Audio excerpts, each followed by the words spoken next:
जय मसीह की सभी को। मैं आप सबका भाई चेतन भाटिया आप सबका स्वागत करता हूं अपने जीवन का मार्ग चैनल में।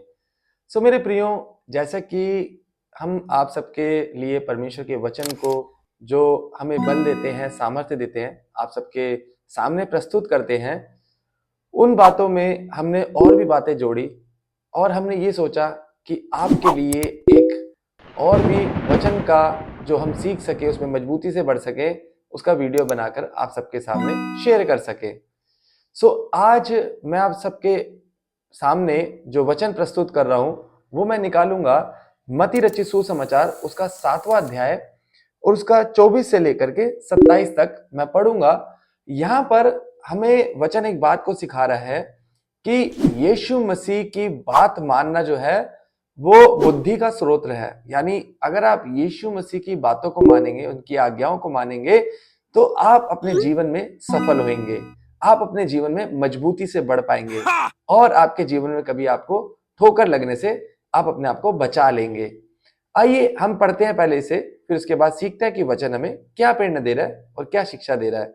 यहाँ यीशु मसीह कहते हैं कि इसलिए जो कोई मेरी ये बातें सुनकर उन्हें मानता है, यहाँ यीशु मसीह कहते हैं जो कोई मेरी ये बात सुनकर उन्हें मानता है वह उस बुद्धिमान मनुष्य के समान ठहरेगा जिसने अपना घर चट्टान पर बनाया है। यानी प्रभु यीशु मसीह की जो बातें मानता है, जो उसकी आज्ञाओं पे चलता है, उसकी शिक्षाओं को अपना कान लगा करके सुनता है, उस पे मनन करता है, तो कहता है कि वो उस बुद्धिमान मनुष्य के समान है जो अपना घर चट्टान पे बनाता है। तो ऐसा क्या लिखा है आगे 25 में, और मेघ बरसा और बाढ़ें आई और आंधियां चली और उस घर से टकराई, फिर भी वह नहीं गिरा क्योंकि उसकी नींव चट्टान पर डाली गई थी।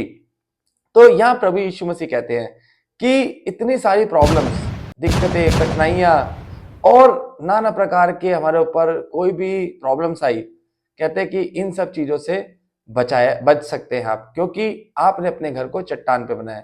हम देखते हैं यहाँ चट्टान यानी हमारा जीवन, उसको हमें चट्टान की तरह मजबूत करना, उस पे जो हमारा शरीर है, उस घर को, उसको उस चट्टान के साथ बनाना है।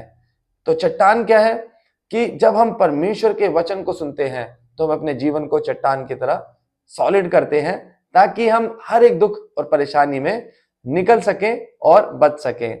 फिर आगे ऐसा लिखा है 26 में, परंतु जो कोई मेरी ये बातें सुनता है और उन पर नहीं चलता वह उस निर्बुद्धि मनुष्य के समान ठहरेगा जिसने अपना घर बालू पर बनाया है।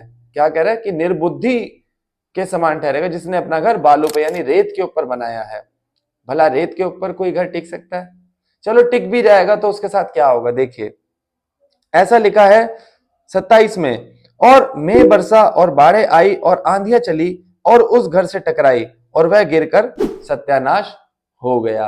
अब यहां पर देखिए प्रॉब्लम्स आई, दिक्कतें आई, दुख आया और वो घर जो है सत्यानाश हो गया।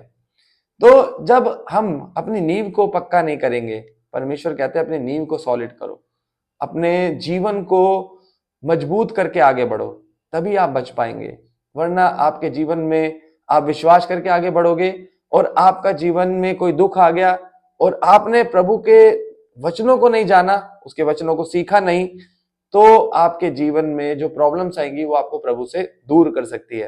परंतु यदि आपके जीवन में प्रभु का वचन आ गया, उसके आज्ञाओं को आपने मानना सीख लिया, उस पर चलना सीख लिया, तो आप निश्चय अपने आप को प्रभु में सदा बना करके चलेंगे।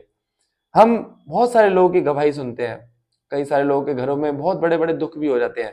उनके घर में दुख ऐसा आ जाता है कि उनका एक बहन, उनके घर में उनका बेटा, अभी उनकी एज भी बहुत कम थी, वो नहीं रहा, उसके बावजूद भी उस बहन ने परमेश्वर पर विश्वास जताया क्योंकि उसे पता है कि परमेश्वर यीशु मसीह सच्चे हैं। और एक जगह हमने देखा कि उनके घर में ऐसे ही दुख आया कि एक व्यक्ति उनके घर में नहीं रह पाया, वो नहीं जिंदा रह पाया, परंतु उनके घर में प्रभु का वचन तो नहीं था, इस वजह से उनके घर में कोई भी विश्वास में नहीं टिक पाया और उल्टा प्रभु के और विरोध करने लग गए, उनके लोगों पर विरोध करने लग गए। तो यहां पर देखिए समझने वाली बात है, यदि आप प्रभु के वचन को समझेंगे, सीखेंगे, तो आप जान पाएंगे कि हम प्रभु में जो बढ़ रहे हैं वो व्यर्थ नहीं है, उसका एक उद्देश्य है। वो उद्देश्य ये है कि हम प्रभु के साथ जीवन में अनंत जीवन पाएंगे, इस जीवन में सुख पाएंगे और हर एक दुख परेशानी से बच करके निकलेंगे। और यदि आ भी गई दुख परेशानियां तो प्रभु हमें उन चीजों से निकालने में मदद करेंगे, हमें मजबूत बनाएंगे। आमीन।